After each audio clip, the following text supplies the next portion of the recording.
Dear viewers, welcome to this episode of Your Life, Your Money. Doctors say you have to go through a regular health checkup. You could be a healthy individual, but who knows if something were to be there underneath which you have neglected and which may become a potential health threat at a later date. Similarly, financial planners have one message for you. Regularly get your financial health checkup done. Recently, we have done video on how to do the financial health checkup. The video became very popular and people asked me to do specific video applicable to the age groups, how they can do health checkup applicable for that particular age. This video is in response to your request, and today I have taken the most important part of the health checkup, and this is for age band 45 to 60, which I call it as pre-retirement stage. So what is the kind of health checkup you have to do? What is the specific thing you should look at? All these things I'm going to discuss in today's episode. Stay till the end of the video. It can be a game changer in your life if you do it the proper way. This is NRI Money Clinic for you, and I am Dr. Chandrakant Bhatt, your financial guide for a happy living.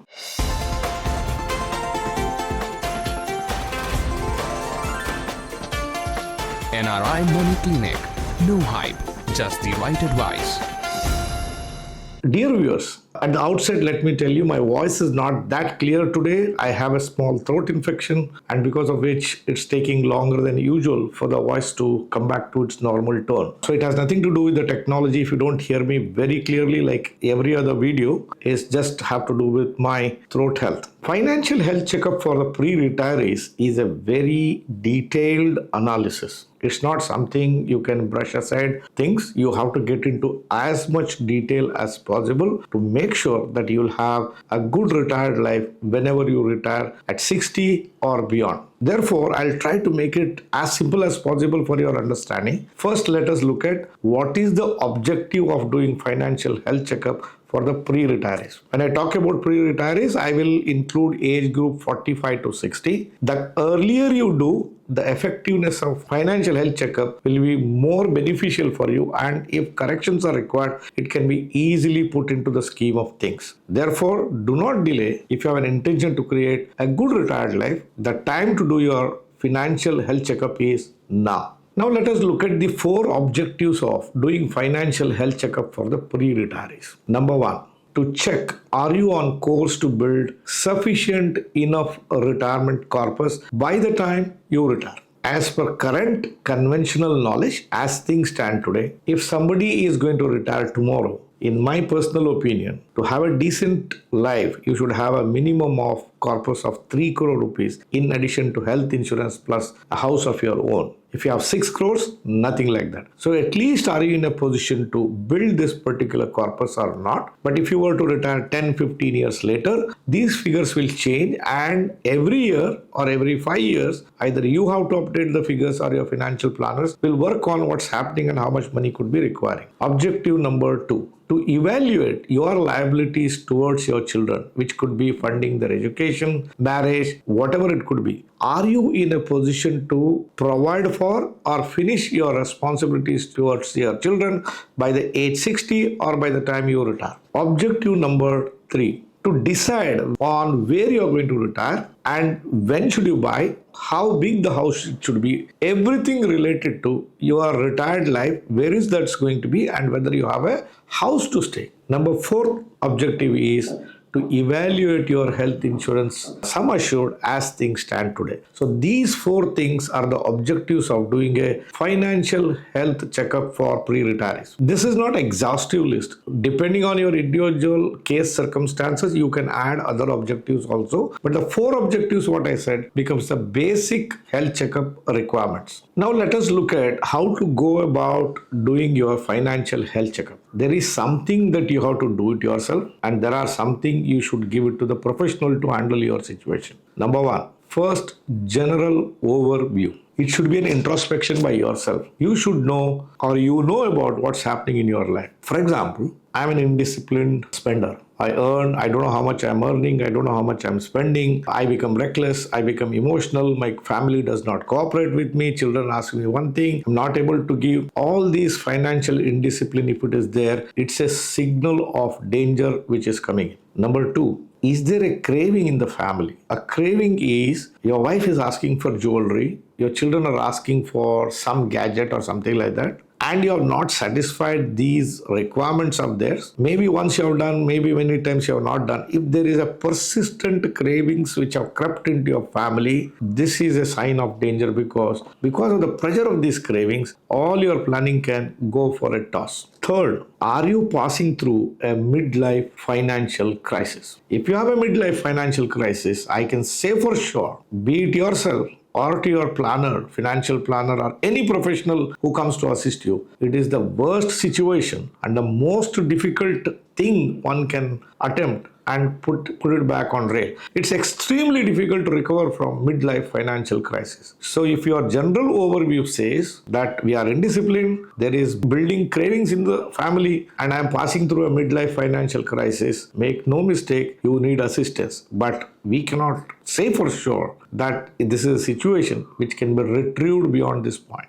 Number 2, make a consolidated picture of your assets and liabilities. I would suggest this exercise should be done along with your spouse. If you do it alone, what happens is that you will not make your family a part of this exercise. When you make your family a part of this exercise, the rectifications or building on it becomes easier because you will have their cooperation. So it's a good idea that you sit with your spouse, take a pen and paper and write down all the assets and liabilities that you have. When I say assets could be your mutual funds. Asset could be your contributions in NPS, PPF, expected end of service benefit. You have a parcel of land. You have some buildings over there. You have few stocks. Put each and everything, whatever you call as a monetary value which it has, put it on one side. Only thing which should not be added to that is your need-based house. If that is the house where you're going to stay, or if you're already staying, please do not consider that as an asset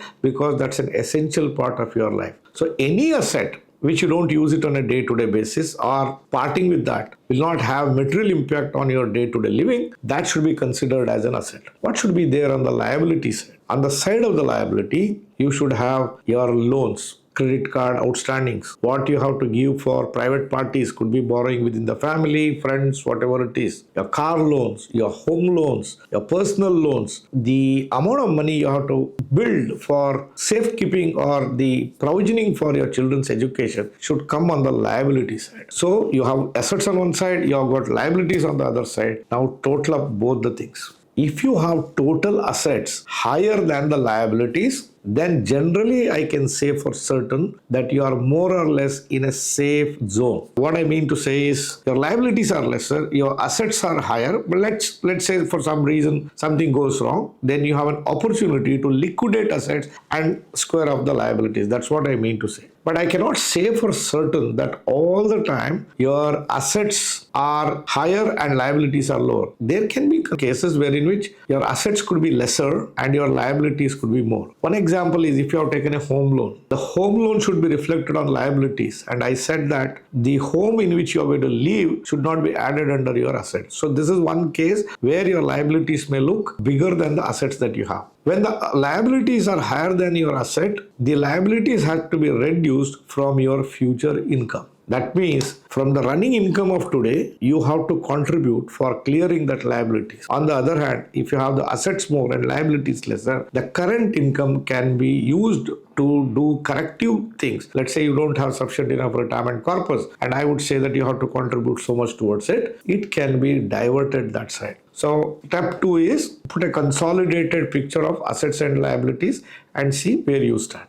Number 3. How does your monthly cash flow look like? Again, this exercise has to be done by yourself, not by the professional. I'll give you simple steps. Is it very comfortable? I get a salary, I get a business income, I spend something, I save something. I am not stretched. Whatever I get per month, I live within that and I'll provide for whatever I need to provide for. I'm comfortable. It's a good sign. Give yourself a thumbs up. I struggle to maintain balance between the two. I get certain amount of income. I have certain expenses. Some months I'm able to save. Some months I'm not able to save. Some months it will completely out of sync. Struggling to meet ends is the sign of a red signal. That is, something might be wrong in your case. So look at that cash flow, what exactly is happening. The third is I have a negative cash flow, which means I earn certain amount of salary, but every month my expenses, which include living expenses, what I pay to my children, wife, loans, everything is more than my earnings. How do I bridge this? And I will take one more loan. I will draw from credit card.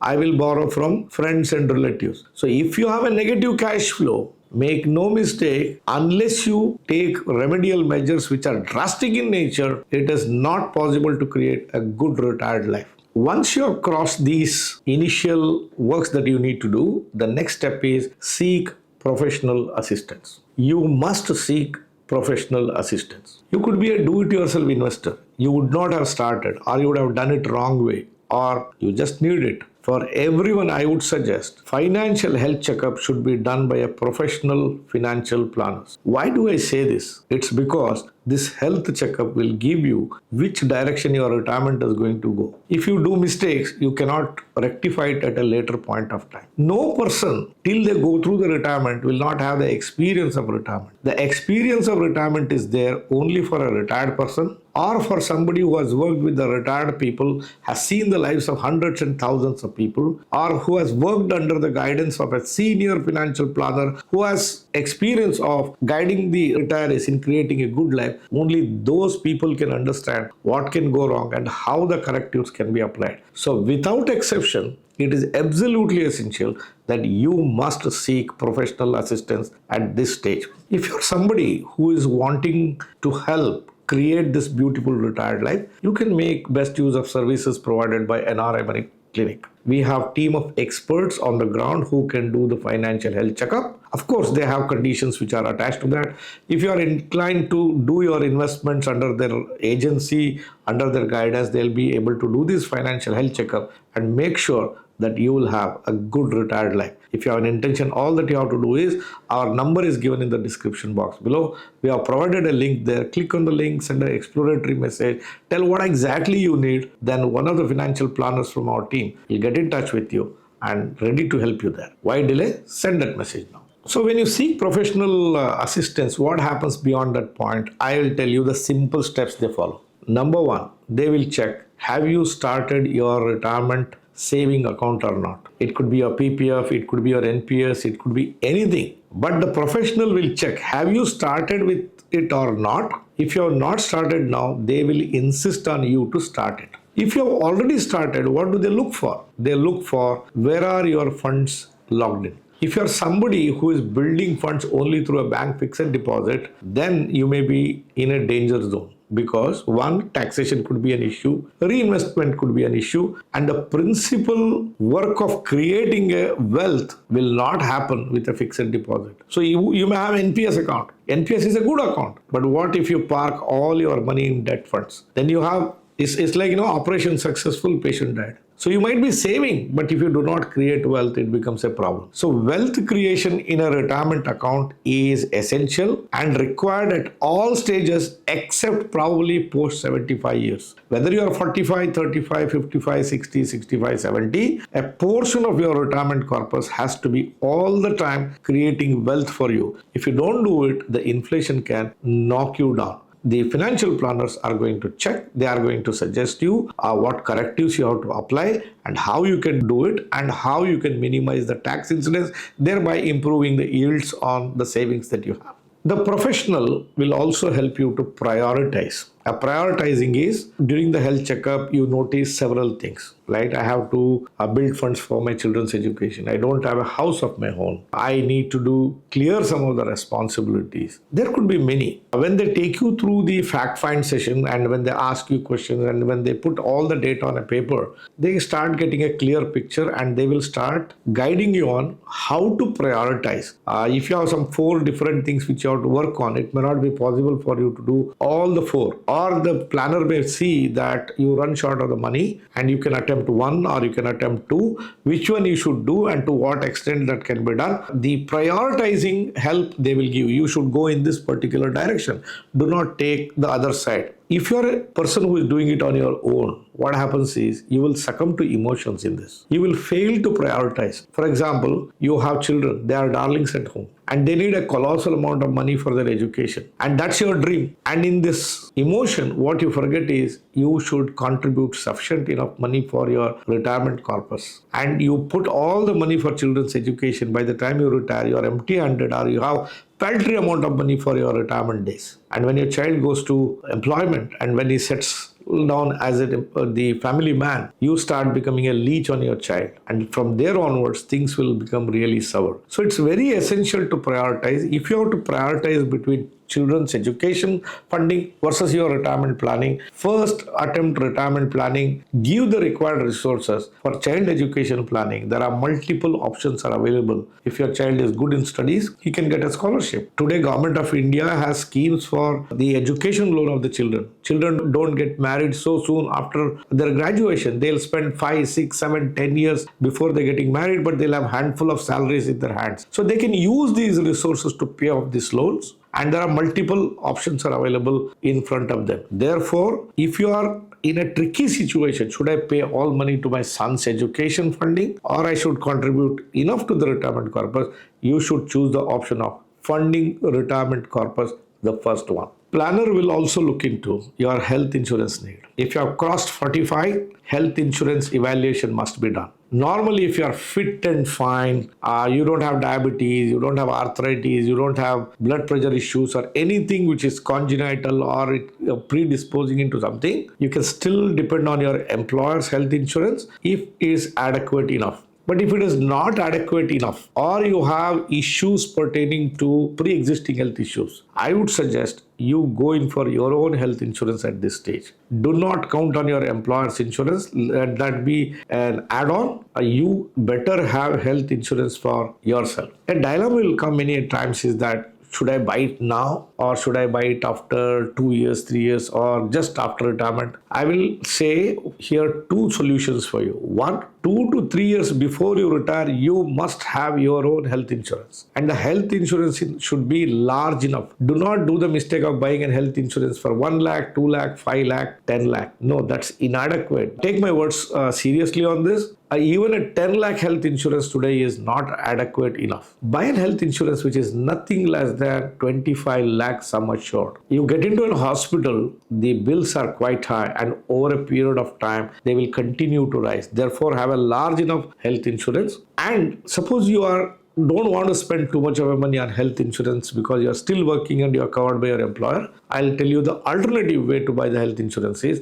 buy a top-up health insurance. Let's assume that your employer has given you health insurance for 3 lakh rupees. Now you go and buy a top-up health insurance for 25 lakh and put the deductible at 3 lakhs. That means the first 3 lakhs will not be charged to the top-up plan. If the bill is more than that, then only it will be charged to the top-up plan. Thereby, you can make best use of the limits provided by your employer. And because you opted for a top-up plan, your premiums will come down negligibly low. Nevertheless, don't do the mistake of not having a health insurance. What happens post 45 years is sometimes you get into some trouble, and because of which, and if the insurance company detects it, it may say, I will not cover you beyond that point. Then you may feel sorry for not having bought the health insurance prior. The financial planner will also draw your attention to your place of stay and the house in which you are going to live in. This is a very tricky situation. Very tricky situation. There are no easy answers around it. You are lucky if you are staying currently in the place where you want to really retire. Let's say